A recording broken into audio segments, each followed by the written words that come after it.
होते. आज नवरात्राची दुसरी माळ ही या शक्ती स्वरूपिणीचे आजचे रूप ब्रह्मचारिणी असे आहे. ब्रह्मचर्यामुळे सामर्थ्य प्राप्त होते. आपले अस्तित्व अनंत आहे याची जाणीव सदोदित ठेवणं. आपण म्हणजे निव्वळ शरीर नाही तर ज्योती स्वरूप आहोत या जाणीवेसह आपण जगत असाल तेव्हा आपण ब्रह्मचारी असतो. आपण जितके शरीरापासून अलिप्त राहू तेवढे आनंदी जीवन जगू शकतो. देवीच्या या रूपाची आराधना करतो तेव्हा आपल्याला ब्रह्मचर्याचे गुण वृद्धिंगत होत असतात. आपली चेतना अनंताचा अनुभव घेऊ शकते. जो आपल्या मूळ स्वभाव आहे किंवा जो आपला मूळ स्वभाव आहे आणि जेव्हा आपण आपला मूळ स्वभाव जाणतो तेव्हाच आपण शूर, निडर, पराक्रमी आणि सामर्थ्यशाली होऊ शकतो. आज अशाच एका ब्रह्मचारिणी दुर्गेची आज आपण चरित्र पाहणार आहोत. मुंगी उडाली आकाशी तिने गुळले सूर्याशी. हे ऐकताच आपल्या लक्षात आले असेल आपण आज मुक्ताईचे जीवनचरित्र पाहणार आहोत. ज्यांनी माय मराठीच्या सारस्वत भक्तीचा मळा फुलवला आणि मराठीच्या साहित्य विश्वाचा भाव संपन्न केलं.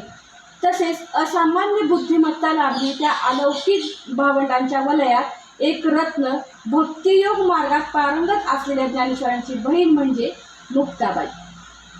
संत मुक्ताबाई यांचा जन्म आपेगाव येथे इसवी सन 1279 साली झाला. रुक्मिणीबाई व विठ्ठलपंत हे त्यांचे आईवडील. निवृत्ती, ज्ञानेश्वर, सोपानदेव हे त्यांचे थोरले भाऊ. साक्षात दिव्यत्वाची ही चार रूपे रुक्मिणी आणि विठ्ठलपंतांचे मातृत्व पितृत्व धन्य करणारेच म्हणावयास हरकत नाही. तरीही हे दिव्यत्व जगाला समर्पित करून आई वडिलांना जगाचा निरोप घ्यावा लागला. संन्यासाची पोरं म्हणून विटंबना, अवहेलना, कष्ट, अपमान ही भोगत सोसत हे चारही भावंड परमेश्वर उपासना करत मोठे झाले.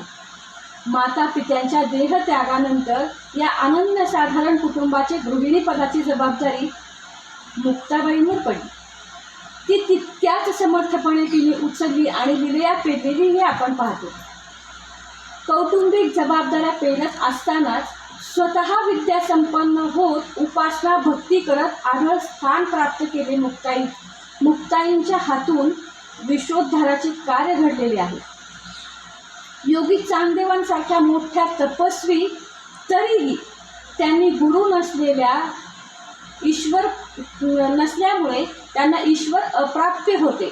तेव्हा मुक्ताईने चांगदेवांना 65चा अर्थ समजून सांगितला. मुक्ताईच्या अनुग्रहाने चांगदेवांना आत्मस्वरूपाची जाणीव झाली. 8 वर्षाची मुक्ताई आणि 14 वर्षाच्या चांगदेवांची आध्यात्मिक गुरु झाली. म्हणून कृतार्थतेने चांगदेव म्हणतात, मुक्ताई करे लेईले अंजन.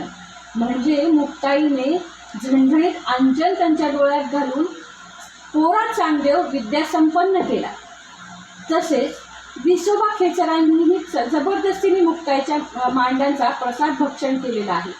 म्हणून मुक्ताईने त्यांना खेचर असे म्हटले. तेव्हापासून विसोबांनी स्वतःचे नाव विसोबा खेचर असे धारण केले आणि ते विसोबा खेचर बनले. मुक्ताईच्या जीवनामध्ये गोरक्षनाथांच्या कृपेचाही वर्षाव झालेला आपल्याला दिसतो. मुक्ताईच्या ताटीचे अभंग प्रसिद्ध आहेत. या अभंगांमध्ये आत्मक्लेशामुळे दरवाजा बंद करून बसलेल्या ज्ञानेश्वर माऊलींना त्यांनी हा उपदेश केलेला आहे जो ताटीच्या अभंगामध्ये आपल्याला पाहायला मिळतो. मुक्ताईने या ताटीच्या अभंगात संतांची लक्षणे सांगितलेली आपल्याला पाहायला मिळतात. आपण पाहतो पण ते सांगत असताना उत्तम म्हणजे काय हेही त्यांनी सांगितलेले आहे. उत्तमाचा ध्यास काय असतो हे देखील त्यांनी त्याच्यामध्ये अतिशय सुंदररित्या आपल्याला समजून सांगितलेले आहे. मुक्ताईचे उत्तुंग कर्तृत्वच आपल्याला ह्यातून दिसून येते. ज्ञानेश्वरांना देखील त्या सांगतात, चुकताय बरं दादा, तुम्हीच म्हणत होतात ना विशेषी आचरावे संती. मग असे कसे चालेल? तुम्ही जर या पदाला जाताय किंवा आहात तर तुम्हीही असं वागलं पाहिजे, याचे सुंदर वर्णन त्यांच्या ताटीच्या अभंगात केलेले आहे. या माध्यमातून उत्तम चांगलेपणा काय असतो त्याचा ध्यास त्यांनी सांगितलेला आहे. यावरून मुक्ताईंचे ज्येष्ठत्व आपल्याला दिसून येते. आपल्यापेक्षा ज्ञानाने, कर्तृत्वाने, वयाने मोठ्या असलेल्या ज्ञानदादांना सुद्धा त्यांनी मार्गदर्शन केलेले आपल्याला पाहायला मिळते. ताटीच्या अभंगातील पहिल्याच श्लोकातील संत जेणे व्हावे जग बोलणे सहावे ही सांगितलेली आहे. आपणही शिकलो तर खरंच आपल्यामध्ये खूप बदल होऊ शकतात. बघा, आपल्या स्त्रियांचा एक खूप मोठा स्वभाव आहे. चांगलं जसं आपल्या लक्षात राहतं तसं कोणीतरी बोललेलं आपल्या फार काळजात रुतून बसतं. अगदी 50 वर्षाचा संसार जरी झाला तर लग्नाच्या पहिल्या दिवशी आल्यानंतर हे असे बोलले होते बरं का मला. ह्या गोष्टी आपण जर सोडायला शिकलो, जसं आपल्याला मुक्ताबाईंनी सांगितले की आपल्याला जर चांगलेपणावर जायचं असेल, चांगल्या स्थानावर जायचं असेल, चांगले विचार ठेवायचे असतील तर आपल्याला हे बोलणे सहावे लागेल, आपल्याला हे बोलणे पचवावे लागते. पण कुठपर्यंत, तर आमच्या आतमध्ये हे इथपर्यंतच पोचलं पाहिजे की जोपर्यंत आम्ही आमच्यामध्ये चांगुलपणाचा बदल करून आणतो. इथपर्यंत नाही की आम्ही त्याच्याने डिप्रेशनमध्ये जाऊ. फक्त हे बोलणे आम्ही इथपर्यंत सहावे की आम्ही आमच्यामध्ये उत्कृष्ट बदल करू, आम्हाला त्यातून उत्तमाचा ध्यास लागेल. अशा पद्धतीने मुक्ताईंनी आपल्याला अतिशय सुंदर पद्धतीने ज्ञानेश्वरांच्या रूपाने खूप छान आपल्याला शिकवण दिलेली आहे. आपल्याला ताटात आलेली उणेधुणे किंवा आपल्याला बोलले गेलेले उणेधुणे फार मनावर घेऊ नये. तुमचे लक्ष हे तुमच्या कामाकडे पाहिजे. त्यावर लोक काय विचार करतात याकडे आपले लक्ष नसले पाहिजे. हे मुक्ताबाई खूप छान सोप्या आणि सरळ भाषेतून ज्ञानेश्वर माऊलींनाही सांगत आहेत आणि आपल्यालाही सांगत आहेत. पहा, दुःखाचे किंवा अशा प्रसंगांचे आभार थोड्या वेळापूर्वी पुरतेच फक्त काळवंडलेले असते आणि ते काही काळानंतर निघून जाणारे असतात. त्यामुळे आकाशाच्या निलिमा तशीच्या तशीच राहणार आहे. त्यामुळे निंदा, स्तुती हे सुद्धा काही वेळापुरतेच आलेले ढग असतात आणि ते जातातही. त्यामुळे आपल्या मनाची निलिमा विस्कळीत होऊ न देणे हे आपले कर्तव्य आहे. एवढे सुंदर गूढ ज्ञान मुक्ताईंनी आपल्याला किती छान सोप्या शब्दात समजून सांगितलेले आहे. समाजाभिमुख अत्यंत अर्थपूर्ण असणारी मुक्ताईंची अभंग रचनाही आपल्याला पाहायला मिळते. त्यांच्या वाणी 18 रचनांमध्ये सांसारिक सुखाचा, पीडांचा उल्लेख आपल्याला सापडत नाही. कारण सारे जीवनच त्यांनी अलौकिक रंगात रंगवून टाकलेले आहे. त्यांच्या लेखनात परखडपणा आहे हे आपल्याला या अभंगातून पाहायला मिळते. अखंड जयाला देवाचा शेजार, काय अहंकार नाही केला. अशा अत्यंत झणझणीत शब्दात नामदेवांची कानउघाडणी केलेली आपण पाहतो. मुक्ताईच्या वत्सल स्नेहाच्या अविट ठसा त्यांच्या अभंगात रचनेत आपल्याला उमटलेला पाहायला मिळतो. निर्भयता हा गुण मुक्ताबाईच्या मध्ये जाणवतो.